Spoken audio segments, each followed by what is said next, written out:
सोचिए, जब इंसान खेती करना भी नहीं जानते थे तब 20 टन के पत्थरों से एक रहस्यमयी मंदिर बना दिया गया। तुर्की का गुबेकली टेपे, 12,000 साल पुराना वो राज जिसने इतिहास की किताबें ही बदल दी। लेकिन सबसे बड़ा सवाल कि इसे बनाने वाले लोग अचानक कहां गायब हो गए। क्यों इस पूरे मंदिर को खुद से ही दफन कर दिया गया। आज के सेशन में हम इसी गोबेकली टेपे से संबंधित महत्वपूर्ण रहस्यमयी जो भी इंपॉर्टेंट इंफॉर्मेशन है उस पर चर्चा करेंगे और जानेंगे इसकी लोकेशन को, इसकी महत्वपूर्ण विशेषताओं की, इसको खोज और इसकी संरचना को।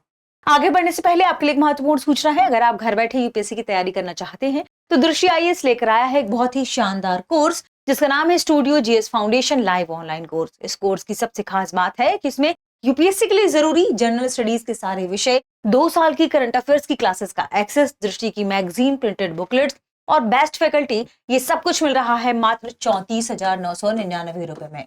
और अगर आप ये फीस भी एक बार में नहीं दे पा रहे तो इसमें भी ईएमआई की सुविधा उपलब्ध है। और अगर आपको इस फीस में भी डिस्काउंट चाहिए तो कूपन कोड इस्तेमाल करें गीत कूपन कोड के इस्तेमाल करने से आपको ये कोर्स काफी कम कीमत पर मिल जाएगा। ये आपको हिंदी, इंग्लिश और इंग्लिश तीनों मोड्स में मिलेगा। इंग्लिश मींस क्लास होगी, हिंदी इंग्लिश मिक्स में नोट्स मिलेंगे इंग्लिश में। कहां से खरीद सकते हैं? डिस्क्रिप्शन में लिंक दिया गया है, उस लिंक को आप जैसे ही क्लिक करेंगे आप डायरेक्ट पहुंच जाएंगे दृष्टि लर्निंग ऐप के स्टूडियो जीएस फाउंडेशन कोर्स में। वहां पर ये कूपन कोड अप्लाई करके कम कीमत में इस कोर्स को आप खरीद सकते हैं। ध्यान रखिएगा, यानी आप दृष्टि लर्निंग ऐप डाउनलोड करके भी इस कोर्स को खरीद सकते हैं। कोई और इन्फॉर्मेशन चाहिए हो तो कॉल करें 87501 पर। एक खास बात, इस कोर्स की सबसे इंपॉर्टेंट बात क्या है? मान लीजिए आपने इस कोर्स में एडमिशन लिया, फिर आपका मन हो कि आप दृष्टि के किसी ऑफलाइन सेंटर में जाकर क्लास करना चाहते हैं। आप किसी भी ऑफलाइन सेंटर में जाकर क्लास करेंगे, वहां की फीस में आपकी ये पूरी फीस एडजस्ट हो जाएगी। इसका मतलब आपको ये कोर्स मिल रहा है बिल्कुल फ्री, तो इस मौके का फायदा उठाइए। आगे बढ़ते हैं और देखते हैं हमारी आज की खबर को, जो कि संबंधित है गोबेकली टेपे से, जो कहां पर है, जो तुर्की में है। दुनिया का सबसे रहस्यमयी पुरातात्विक स्थलों में से एक इसे माना जाता है। यह दक्षिण पूर्वी तुर्की में स्थित है, जिसकी खोज ने मानव इतिहास को लेकर हमारी जो समझ है उसको पूरी तरह बदल दिया। यह इतिहास, यह खोज, इसकी संरचना, सब कुछ इंपॉर्टेंट है। तो आज के सेशन में हम यही जानेंगे। सबसे पहले कि इसकी खोज और संरचना कैसा दिखता है और इसकी खोज किसने की है। इसकी पहचान 1960 के दशक में हुई, लेकिन असली खुदाई 1990 में जर्मन पुरातत्वविद, ध्यान रखिएगा उनका नाम भी इंपॉर्टेंट है, क्लॉस श्मिट, इन्होंने शुरू की। और 1995 के बाद जब इसकी खुदाई शुरू हुई, इस पुरातत्व स्थल से कई महत्वपूर्ण खोजें, संरचनाएं और इनकी विशेषताएं निकलकर सामने आई। यह लगभग 9600 बीसी, ध्यान रखें 9600 बीसी, यानी करीब 11,500 से लेकर 12,000 साल पुराना है। इसका मतलब है कि यह स्टोनहेंज से लगभग 6,000 साल पुराना है। और ग्रेट पिरामिड ऑफ गीजा की जब हम बात करते हैं तो यह उससे लगभग 7,000 साल पुराना है। इन्हें हम हमारी पुरानी उन विरासतों के रूप में देखते हैं कि बस इससे पुराना कुछ नहीं है। अब आप सोचिए कि जब 12,000 साल पुरानी कोई पुरातत्वविद सामने आता है, इसका मतलब कि हमारे इतिहास की अभी तक की जितनी भी सोच थी उसने सबको बदल दिया। मानव सभ्यता की जब हम बात करते हैं, मानव इतिहास की जब हम बात करते हैं, तो अभी तक हमारी जो भी समझ थी उसे पूरी तरह बदल दी गई जब तुर्की के क्षेत्र में पहली बार चर्चा में आई यहाँ के स्थान, यहाँ की शिलाकृतियां, गोबेकली टेपे। ठीक है, इसके स्ट्रक्चर की यदि बात की जाए तो यह कोई साधारण जगह नहीं है, बल्कि इसमें गोलाकार संरचनाएं, यानी बड़े बड़े पत्थरों से बने गोल घेरे, और जो घेरा है ना, हर घेरे के बीच में टी आकार के 2 विशाल स्तंभ देखे गए। इमेज में आप देख सकते हैं, ये गोल घेरा है और इस गोल घेरे में 2 बड़े टी आकार के स्तंभ, एक ये बड़ा टी आकार का स्तंभ देख रहे होंगे और एक ये बड़ा टी आकार का स्तंभ आप देख रहे होंगे।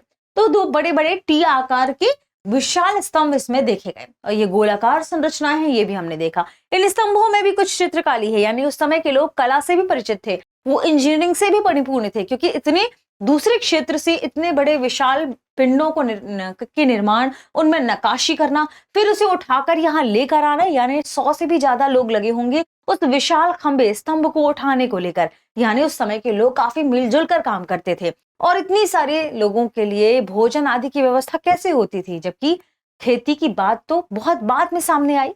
आगे हम उस पर भी विचार करेंगे। टी आकार के खंभे, जो कि जिनकी ऊंचाई लगभग 10 से 20 फीट थी, और वजन लगभग 10 से 20 टन माना जा रहा था। इतने बड़े विशाल खंभे को कई लोग उठाकर लाए होंगे, जरूर इसके पीछे कोई ना कोई कारण होगा। इन पर जानवरों की नक्काशी जैसे शेर, सांप, लोमड़ी और पक्षी आदि के चित्र बने हुए हैं, नक्काशी के रूप में बने हुए हैं, यानी एक कला से भी परिचित थे। ये नक्काशी शायद किसी धार्मिक या प्रतीकात्मक महत्व को दर्शाती है, तो इसलिए कहा जाता है जो गोलाकार क्षेत्र है कहीं ना कहीं ये किसी न किसी धार्मिक या पूजा स्थल से संबंधित है, इसलिए लोग वहां पर कई जगह आपको कई आर्टिकल्स में लिखा होगा कि इसे टेम्पल कहा जा रहा है। अब बात कर लेते हैं इसकी कि आखिर इसे किसने बनाया रहा होगा। हैरानी की बात है कि इसे किसी किसान ने नहीं बनाया, यानी काफी आश्चर्यजनक घटना है। किसी किसानों ने नहीं बल्कि शिकारी संग्रहकर्ता यानी हंटर गैदर्स ने मिलकर बनाया था। इसका मतलब कि क्या पहले लोगों ने इन आकृतियों को बनाना शुरू किया, बाद में वो खेती की तरफ गए? सवाल उठता है, क्योंकि अमूमन हम देखते हैं कि पहले खेती होती है, फिर बाद में बसावट शुरू होती है। तो क्या इसका अभी तक पर्दाफाश नहीं हुआ है कि क्या रीजन है इसके पीछे?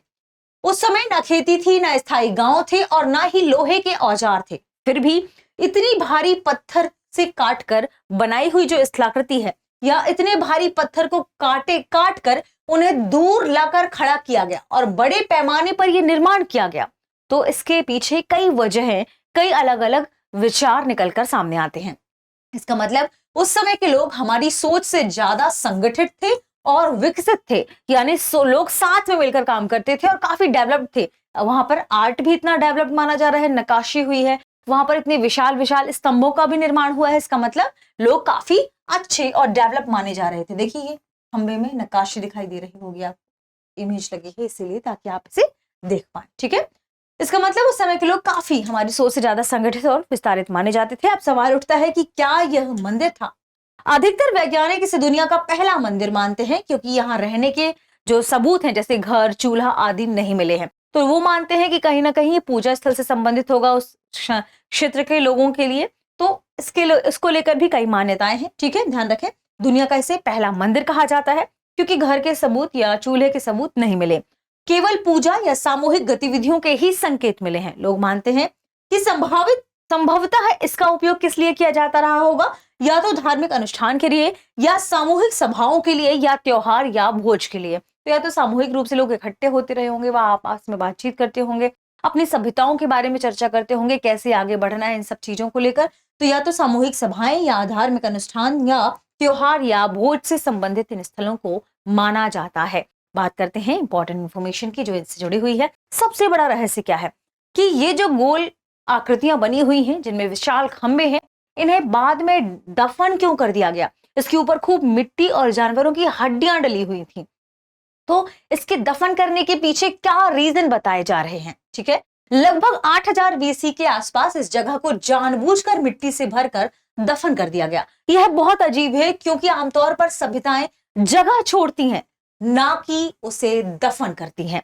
तो ये काफी आश्चर्यजनक है कि इसे दफन क्यों किया गया, इसके पीछे कोई रीजन नहीं है और अभी तक इसे लेकर कोई खोज भी स्पष्ट रूप से सामने नहीं आई है। संभावित कारण माने जा रहे हैं कि धार्मिक कारण होगा इसका, यानी पुरानी जगह को बंद करना होगा, कोई धार्मिक वजह रही होगी इसलिए। दूसरा कारण माना जा रहा है कि नई जीवन शैली, यानी वो खेती को शुरू करना चाह रहे होंगे, खेती की ओर बदलाव करना चाह रहे होंगे। लेकिन सवाल उठता है कि लोग पहले खेती को शुरू करते हैं, फिर अपने रहने की व्यवस्था ढूंढते हैं, फिर इन सुंदर स्थलाकृतियों की ओर जाते हैं, इस प्रकार की स्थलाकृति का निर्माण करते हैं। ये सभ्यता क्या ऐसी रही होगी जिसने पहले इन स्थलाकृतियों का निर्माण कराया, फिर बाद में ये खेती की तरफ गई? फिर तीसरा है कि किसी खतरे या आपदा से बचाव के लिए ऐसा किया गया होगा। अभी भी कयास जारी है, यानी असली कारण आज भी रहस्यमय है। यह स्थान इतना महत्वपूर्ण क्यों हो जाता है, यहाँ पर यह सवाल उठता है। देखिए, गोबेकली टेपे की जब हम बात करते हैं तो यह हमें सिखाता है कि प्राचीन मानव उतने आदिम नहीं है जितना हम सोचते हैं। वो कला से परिपूर्ण है, वो इंजीनियरिंग से परिपूर्ण है। इतने विशाल स्तंभों का निर्माण कर उसे एक स्थान से दूसरे स्थान पर लाना इंजीनियरिंग का ही काम हो सकता है। तो इसे कहते हैं कि वे कला से परिपूर्ण थे, इंजीनियरिंग कर सकते थे और बड़े समूह में मिलजुल कर काम करते थे। इसका मतलब वे इतने भी आदिम नहीं थे जितना हम सोचते हैं। अब आज का सवाल नोट करते हैं। प्रश्न है, गोबेकली टेपे कहाँ स्थित है? ऑप्शन ए मिस्र, ऑप्शन बी तुर्की, option C Iraq, option D Greece.